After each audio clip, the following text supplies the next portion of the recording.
हाय everyone, very good morning. Madhya Pradesh daily current affair में आज हम बात करेंगे 1 से 3 मार्च के सभी महत्वपूर्ण करंट अफेयर्स के बारे में।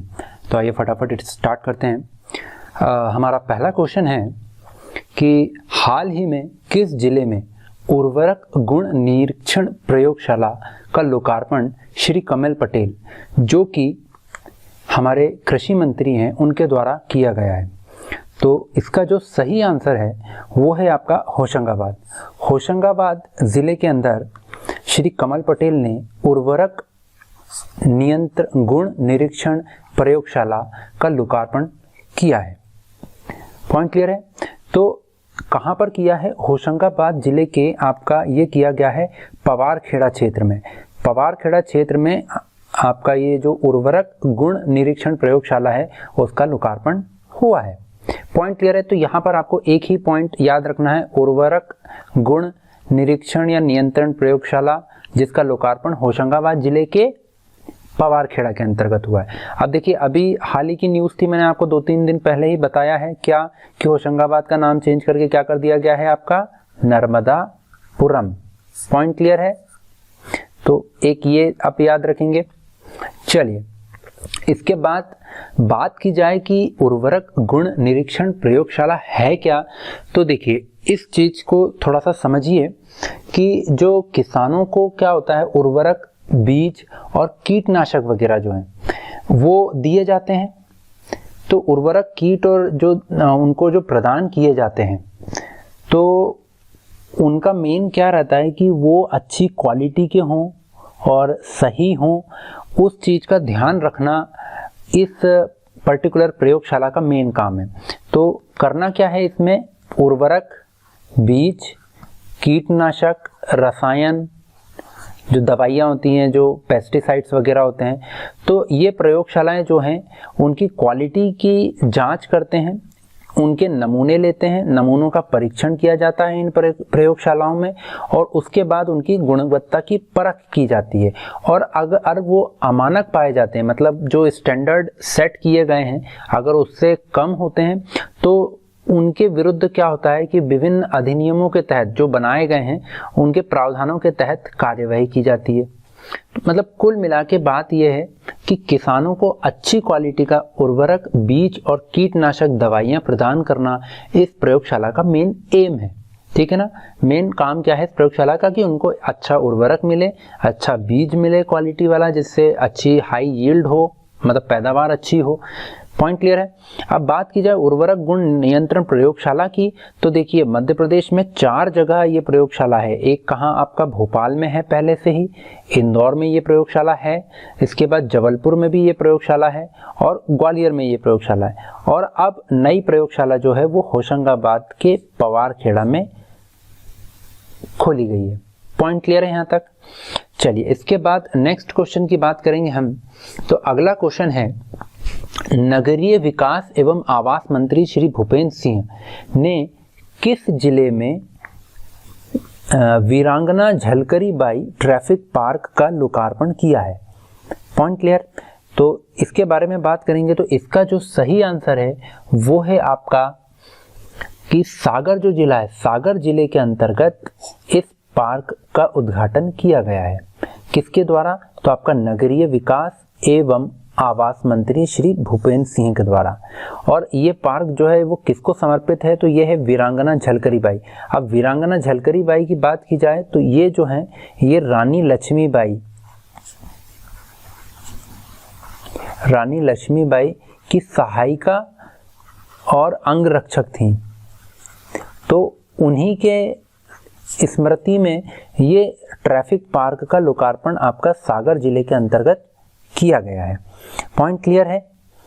और इसकी लागत कितनी आई है? तो इसकी लागत है आपकी 65 लाख रुपए की लागत से ये आपका इसका मतलब पूरा निर्माण हुआ है। कहाँ? सागर जिले के अंदर। तो अगर क्वेश्चन बनता है वीरांगना झलकरी बाई ट्रैफिक पार्क कहाँ पर स्थापित किया गया है या कहाँ है, कहाँ स्थित है, तो वो है आपका सागर जिले में। पॉइंट क्लियर है ये वाला? चलिए, इसके बाद बात करेंगे नेक्स्ट क्वेश्चन की।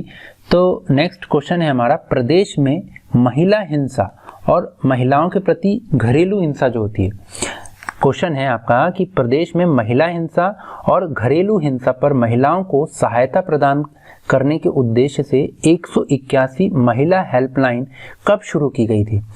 देखिए ये क्वेश्चन इसलिए न्यूज़ में है, 181 महिला हेल्पलाइन नंबर जो है, देखिए यहाँ पर आपको एक फैक्ट तो क्वेश्चन से ही पहले ये याद रखना है कि महिला हेल्पलाइन नंबर जो है वो क्या है मध्य प्रदेश का, तो वो है 181। देखिए आपका जब इंटरव्यू होता है ना, तो इंटरव्यू मतलब मैं एमपीपीएससी की बात कर रहा हूँ, तो एमपीपीएससी का इंटरव्यू होता है ना, तो वहाँ पर कई बार आपको स्टेट से रिलेटेड फैक्चुअल डेटा पूछते हैं। तो आपसे डायरेक्ट पूछ लेंगे कि पुलिस हेल्पलाइन नंबर क्या है मध्य प्रदेश में, 100। एम्बुलेंस हेल्पलाइन नंबर क्या है आपका, तो 108। फिर बात की जाए कि आपका इंटीग्रेटेड हेल्पलाइन नंबर क्या है, मतलब सारी सेवाओं के लिए एक ही नंबर, ऐसा कोई फैसिलिटी, तो आप बोलेंगे 112। फिर ऐसे ही पूछ लेंगे महिला हेल्पलाइन या महिलाओं के हिंसा से रिलेटेड या महिलाओं की हेल्प के लिए कोई हेल्पलाइन, तो वो है आपका 181। तो इसलिए आपको ये नंबर याद होना चाहिए। पॉइंट क्लियर है। अब बात की जाए इस सर्विस की, तो ये जो सर्विस है ये आपकी शुरू हुई थी 1 मार्च 2020 को। Point clear. कब शुरू हुई है आपकी 181 महिला हेल्पलाइन सेवा जो है ये आपकी 1 मार्च 2020 को, मतलब 1 साल पहले ये सेवा शुरू हुई है। और इसीलिए ये न्यूज़ में है क्योंकि इस हेल्पलाइन को 1 साल कंप्लीट हुआ है। ठीक, अब बात की जाए इसमें, तो देखो प्रदेश में भारत शासन के सहयोग से महिला हिंसा और घरेलू हिंसा पर महिलाओं को सहायता प्रदान करने के उद्देश्य से मार्च 2020 में 1 मार्च 2020 को 181 महिला हेल्पलाइन सेवा शुरू की गई थी। इसमें महिलाओं को पूरे 24 घंटे और हफ्ते के 7 दिन सहायता, सूचना और सहयोग प्रदान किया जाता है। अब बात की जाए इस नंबर के बारे में और क्या फैसिलिटीज थी इस सेवाओं में, तो देखिए आपका जो इनमें मेन बात की जाए कि ये क्या क्या थे, तो देखो 181 हेल्पलाइन के माध्यम से उनको पुलिस सहायता दी जाती थी, अस्पताल मतलब अस्पताल पहुंचाने के लिए एम्बुलेंस की सहायता, मेडिकल फैसिलिटीज और कानूनी सेवा प्राधिकरण मतलब कानूनी सहायता, संरक्षण अधिकारी आदि सुविधाएं उपलब्ध कराई जाती थी। संरक्षण अधिकारी मतलब जैसे उनके प्रति कोई वायलेंस हुआ है और तो उनको जो एक काउंसलिंग वाली बात होती है वो सारी चीज़ें भी उनको दी जाती है, उनका संरक्षण किया जाता है, उनको प्रॉपर नॉर्मल कंडीशन में लाया जाता है। तो वो एक पर्टिकुलर कोई बंदे होता है या कोई टीम होती है, वो संरक्षण अधिकारी होते हैं। Point clear. अब उसके बाद बात की जाए तो सेकेंड है आपका कि महिला हेल्पलाइन को प्रदेश के समस्त 51 वन स्टॉप सेंटर से एकीकृत किया गया है। अब देखिए मैंने वन स्टॉप सेंटर जो है इसके बारे में पहले भी बात की है कि आपका जो वन स्टॉप सेंटर जो है वो मध्य प्रदेश के सारे जिलों में खोला जा चुका है। वन स्टॉप सेंटर क्या है, सेम चीज है कि महिलाओं के प्रति जो डोमेस्टिक वायलेंस होता है तो उसमें महिलाएं इन सेंटर में जाके और मतलब जब तक चाहती हैं वो जब तक वहाँ पर रुक सकती है और उनको वहाँ पर सारी सहायता दी जाती है, कानूनी सहायता से लेके पुलिस सहायता से लेके अस्पताल, खाना पीना और उनकी काउंसलिंग वगैरह सब कुछ किया जाता है। ठीक है, तो ये महिला हेल्पलाइन नंबर जो है 181, इसको आपका वन स्टॉप सेंटर से भी जोड़ा गया है। इसके बाद नेक्स्ट पॉइंट है आपका कि इसके अतिरिक्त हेल्पलाइन के माध्यम से महिलाओं को शासकीय सेवाओं और योजनाओं के बारे में भी जानकारी प्रदान की जाती है। क्या क्या चीज़ों के बारे में, एक तो शासकीय सेवाएं क्या क्या हैं और साथ ही साथ मध्य प्रदेश में कौन कौन सी योजनाएं चल रही हैं महिलाओं से रिलेटेड, उनकी भी जानकारी यहाँ पर दी जाती है। पॉइंट क्लियर है यहाँ तक? इस क्वेश्चन में कोई डाउट नहीं।